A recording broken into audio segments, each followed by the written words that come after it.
ஆளுகிற திமுக முன்னாள் அமைச்சர் செந்தில் பாலாஜி மற்றும் அவருடைய சகாக்களால் இந்த மிகப்பெரிய தமிழக வெற்றி கழக தலைவர் விஜய் அவர்களுக்கு தமிழக வெற்றி கழகத்திற்கு எதிராக மிகப்பெரிய சதிவலை பின்னப்பட்டிருக்கிறது என்பதை இந்த மனுவிலே கூறி உடனடியாக மாநில அரசாங்கத்தின் கீழ் இருக்கக்கூடிய தமிழக காவல்துறை இந்த மனுவை விசாரிக்கக்கூடாது, இதை central bureau of investigation CBI தான் விசாரிக்க வேண்டும் என்று நாங்கள் மனுவை தாக்கல் செய்து இன்றைக்கு தாக்கல் செய்திருக்கிறோம்.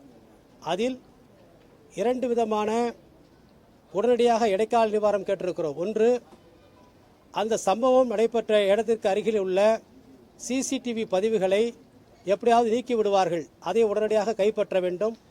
அதே போல பாதிக்கப்பட்ட அந்த எங்கள் கட்சியினுடைய தொண்டர்கள் அவர்களுடைய குழந்தைகளை இறந்திருக்கக்கூடிய பெற்றோர்கள் அவருடைய உறவினர்களை சந்திப்பதற்கு தலைவர் விஜய் அவர்களுக்கு உரிய பாதுகாப்பு தர வேண்டும் என்று 2 கோரிக்கைகளின் அடிப்படையில் மொத்தம் 3 விதமான கோரிக்கைகளை வைத்து இன்றைக்கு நாங்கள் மனுவை தாக்கல் செய்ய இங்கே வந்தோம்.